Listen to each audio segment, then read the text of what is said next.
vais présenter donc notre Jedi Rita, qui vient de la planète Ayurveda. Et donc il va nous présenter un discours qui s'appelle Science de la vie et qui veut dire en fait Ayurveda. Donc voilà, donc je vais laisser la place à Rita pour sa présentation.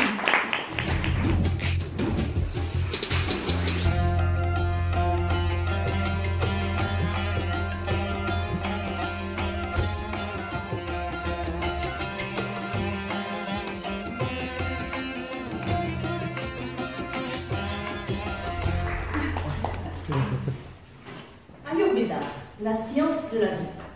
C'est une science qui nous permet de connaître mieux notre constitution de base, qui nous sommes, grâce à 3 doshas, Vata, Pitta et Kapha. Grâce à ces 3 doshas, on connaîtra mieux notre propre personne, mais on pourra aussi s'équilibrer au quotidien. Je vais donc ce soir vous parler de ces 3 doshas et vous donner quelques outils pour les équilibrer au quotidien. Vous allez essayer de vous reconnaître là-dedans et donc prendre des notes pour vous équilibrer au quotidien. Vata. Vata, c'est l'air et l'espace. Et donc, comme l'air et l'espace, il est instable, il est changeant. Et le Vata, la personne Vata, il peut être très créatif, très enthousiaste, très énergique, mais aussi tomber un peu dans la dépression, dans le manque de confiance, dans la timidité extrême. Vata, c'est la personne qui a froid aux mains et aux pieds tout le temps. C'est la personne qui est mince, avec des œufs qui sont saillants, et elle a une petite tendance au stress, petite voire grande tendance au stress. Alors comment on peut équilibrer Vata? Vu qu'il a froid tout le temps, et on va lui donner du chaud. On va lui dire de choisir des vacances au chaud. On va lui dire de prendre des tisanes, de bien se couvrir à l'hiver, plus qu'un Pitta ou qu'un Kapha, tout simplement. En termes de nourriture, on va lui dire de manger des nourritures nourrissantes, huileuses, lourdes, comme les céréales par exemple. On va lui dire de faire des sports et des activités qui vont le détendre, comme le yoga, le qigong, la méditation. C'est ce qu'on fait pour un Vata. Qu'est-ce qu'on fait alors pour un Pitta? Pitta, c'est le 2e dosha. Il correspond au feu et à l'eau. Il est chaud, il est tranchant. La personne Pitta, c'est le leader. C'est la personne qui sait ce qu'elle veut dans la vie. C'est la personne qui a chaud tout le temps. C'est la personne qui va pouvoir dire à tout le monde à quoi ils correspondent et comment ils peuvent s'organiser dans leur vie. Mais il peut tomber aussi un peu dans la colère, dans l'extrémisme, dans l'irritabilité. Il peut avoir des brûlures d'estomac et des sensations, des symptômes de trop de feu à l'intérieur de soi. Donc qu'est-ce qu'on va faire pour un Pitta? Mais on va lui dire donc de chercher la froideur, la nourriture rafraîchissante. On va lui dire de manger à des intervalles un peu plus réguliers que Vata, parce qu'il a un métabolisme du feu, il a un métabolisme qui est très rapide.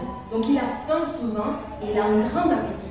Donc de manger toutes les 2h30, 3h, c'est très intéressant. Je pense que tu te reconnais, Cyril, c'est pour ça que voilà, donc de manger à des intervalles assez proches, mais tout en écoutant son métabolisme, parce que des fois, s'il mange trop lourd, il peut avoir un peu plus de temps à digérer aussi. On va lui conseiller de faire des sports dans l'eau, par exemple. Ni trop s'efforcer, ni faire trop peu d'exercice. Et on va surtout lui conseiller de prendre du temps pour soi, parce que le Pitta, il est tellement axé sur son activité, sur tout ce qu'il a à faire, que du coup, il oublie de prendre du temps pour ça. Et c'est là qu'il va se déséquilibrer, qu'il va tomber dans la colère, dans l'irritabilité. Voilà pour Pitta. Finalement, on arrive à Kapha. Kapha correspond à la terre et à l'eau. Kapha est le dosha le plus lourd. Celui qui a une démarche plus lente de tous. Il a une pensée qui est plus lente, il a une mémorisation qui est plus lente aussi. C'est la personne, le petit enfant Kapha, il va prendre énormément de temps jusqu'à comprendre quelque chose. Par contre, une fois qu'il a compris, il n'oubliera jamais.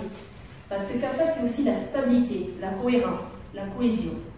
Une fois qu'il a su quelque chose, il n'oubliera pas, parce qu'il est stable dans toutes ses connaissances, dans toutes ces choses. Il est stable aussi dans ses émotions. C'est le bisounours, c'est le Kapha. C'est la personne sur qui on peut toujours compter.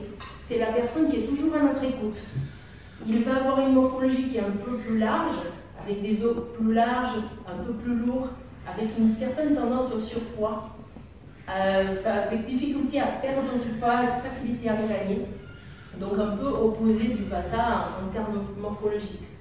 Donc vous imaginez bien le Père Noël, un peu gros, un peu comme ça, avec des grandes joues, il est très, très sympa, et il reçoit tous les enfants, il est là à l'écoute de tous. Comment équilibrer donc Kapha? Mais vu qu'il est dans cette lenteur, que son métabolisme est lent, que tout est lent, mais on va lui dire de manger des repas légers, des repas avec des crudités, parce que les crudités vont avoir des enzymes, et ces enzymes elles vont stimuler son système digestif. On va le conseiller à faire une chose qu'il déteste, faire du sport, mais du sport intensif, de la course à pied. Il faut qu'il transpire, et le Kapha a du mal à transpirer. On va lui dire de dormir un peu moins, parce qu'il adore dormir. En Ayurveda, en Inde, on dit même que le Kapha il doit se réveiller avant 6 heures du matin.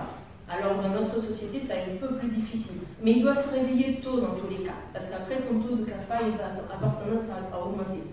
On va lui dire aussi de ne pas trop s'attacher aux gens, parce qu'il est très attachant, mais il s'attache aussi beaucoup aux autres. Et après, il peut être un peu déçu si jamais cet attachement n'est pas correspondu. Voilà, je pense qu'avec ces petites orientations, vous êtes déjà retrouvés, peut-être sur un dosha, peut-être sur deux, même peut-être sur les 3. C'est normal, ça arrive. Alors on a toujours les 3 doshas à l'intérieur de nous. Mais très souvent, on a un, voire 2 qui sont dominants. Et un 3e qui est moins dominant. On peut avoir aussi les 3 qui sont assez équilibrés. On peut avoir un qui est plus présent dans notre morphologie et un qui est plus présent dans notre mental. Donc, le tout, c'est de comprendre, c'est d'être déjà à l'écoute de vous-même.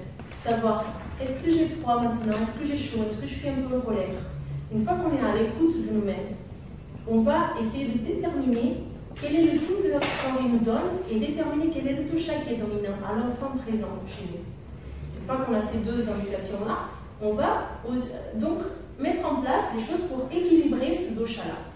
Voilà, c'est tout ce que vous avez à faire. Moi, Rita, je suis Vata Pitta. Et vous?